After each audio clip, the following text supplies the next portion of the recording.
We have had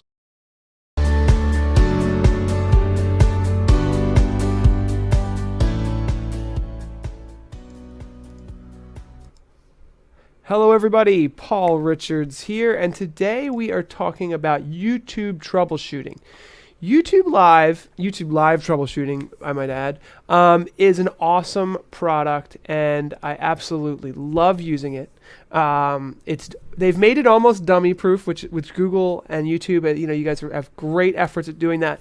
But I've still come up with basically 3 bugs. There are 3 definite bugs inside YouTube Live, and then I have 2 things that I think that could make major improvements in the system. So I just want to go over them today. I'm not going to actually show you the bugs. I'm just going to mention them in this video, and then I'm going to have links to different videos below explaining each of the 3 major errors in YouTube Live that are common, I think, for most people. I know I run into these quite a bit. So just want to mention it's been an amazing year and a half live streaming on YouTube. Gained a lot of traction with our live show. It's been amazing using YouTube. We're 98% satisfied. For a free program to be able to do all of this is incredible. I think that they're solving 95% of what the market really wants, and free obviously is an amazing thing. They just implemented 4K, albeit be in beta right now. They're moving super fast and they're doing a great job.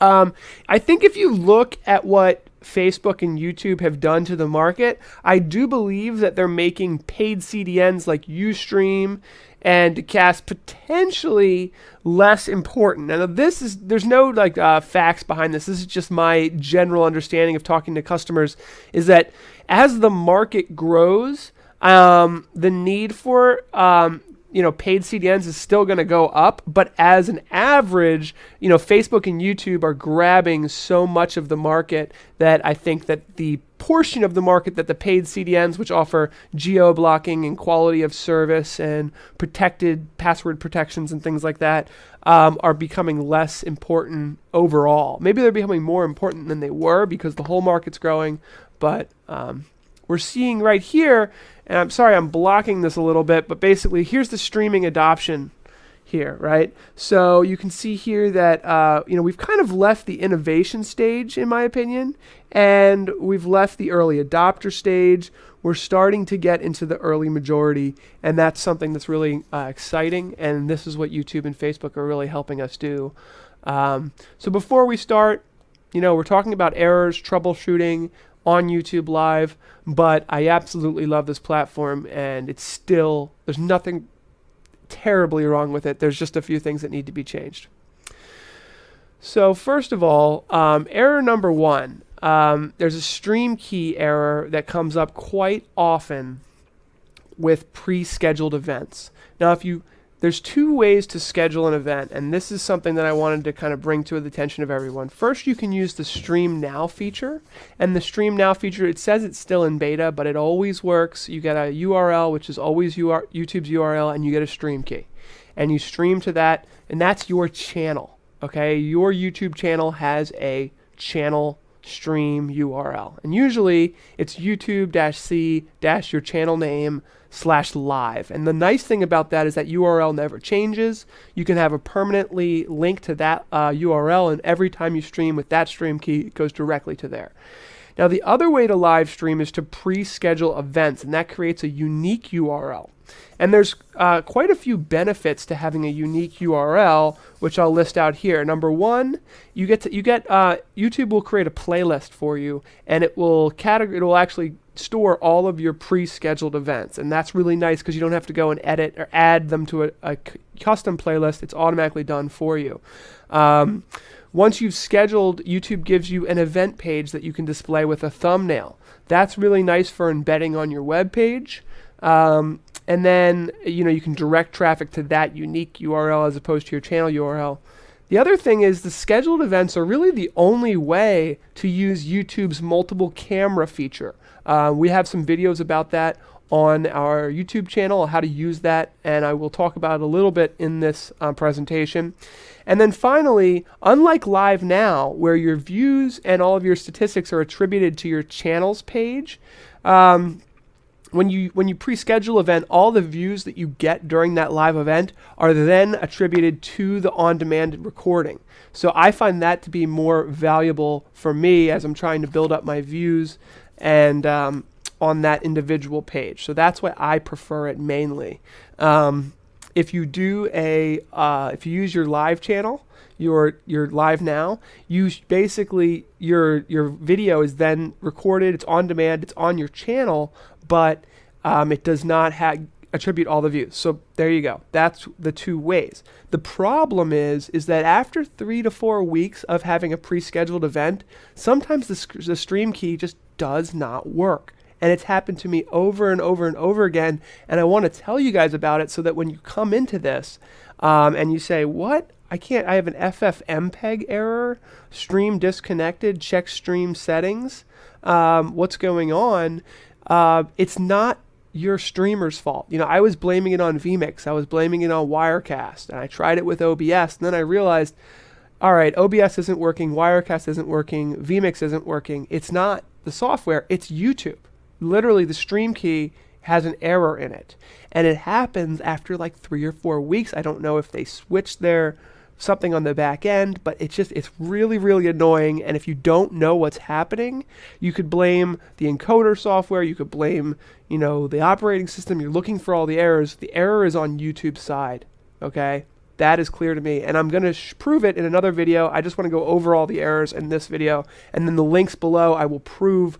I have an event right now that I cannot stream to using the proper stream key provided to me by YouTube. So you get something like this that says we are not receiving data from your encoder. Check the ingestion settings. You go to the ingestion settings, you try to get it, and it won't work. How do you troubleshoot this? You have to delete this event and create a new one. What I've found is if it's been created within a week or so, it always works. It's for the streams that you have pre-scheduled months in advance that just never seem to work, like almost never. So there's a pretty big problem there. Error number 2 is editing recorded video over 1 hour in length. This is a known issue on the YouTube platform that just started. I have been live streaming for 1.5 years now on YouTube, and almost all of my recordings end up being a little bit over an hour. I have a 20-minute live show, 20-minute Q&A, and I start the show about a half hour early to let the notifications go out through YouTube, via email to my subscribers, and I have a countdown timer with the pre-show, and I delete that portion of the recorded video with the YouTube enhancement feature called Trim, which you can see here. Right over here, there's the trim feature. I use it every single time. Just last week, just the second week in December 2016, it stopped working. I contacted YouTube. It's a known issue. Not sure what's going on, but that's a big problem for most people who rely on YouTube for recording their live streams. And you can see here's a video with less than an hour. It has the enhancements tab. Here is the live stream we did probably half hour early to let the notifications go. Hey everybody, welcome back. Different kind of video today. We're going to be taking a deep dive look at Source for Zwift. You've probably seen some of the chatter out there about this app, this plugin, this widget that's available for Zwift users. So today we're going to dig deep into what exactly is Source, which operating systems it works on, how do we get it onto our system, and most importantly, how can it benefit us as riders and racers on the Zwift platform. So without further ado, let's dive in and take a look at Source for Zwift. Alright, so Source for Zwift, it's an add-on, it's a plugin, and I've left all the links down in the description below if you want to go and take a closer look after this video. It's from the same developer, Justine Mayfield, who is a developer out there who developed Source for Strava. And for those who don't know Source for Strava, it's basically a plugin for your Strava so you can get lots of additional, really helpful, useful insights for all your rides, runs, etc. on that particular platform. But today, we're going to be focused on Source for Zwift. So let's take a look first of all at the pages where you can download so we can find some additional information. So Source for Zwift, it's basically a collection of add-ons and you can utilize it to overlay your Zwift racing screen. And again, you can overlay this on top of the existing screen, but most importantly, as I do, I remove the HUD and replace the fields that we typically see, which, let's face it, are a little bit clunky in Zwift itself, to give you some really insightful information, and information you've probably not seen before. So when you go and download Source for Zwift, just two things to consider really. First of all, if you want the full suite of gauges and add-ons, there is a subscription, and that's just through the Patron there for Source for Zwift. The good news is, if you do that, you will also access Source for Strava if you haven't got that already, and vice versa. If you've already got Source for Strava, I guess you could probably get Source for Zwift also.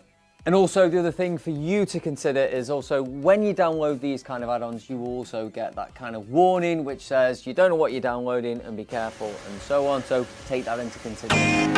Anyway, but I have left all the links that you need to get going with Source down below.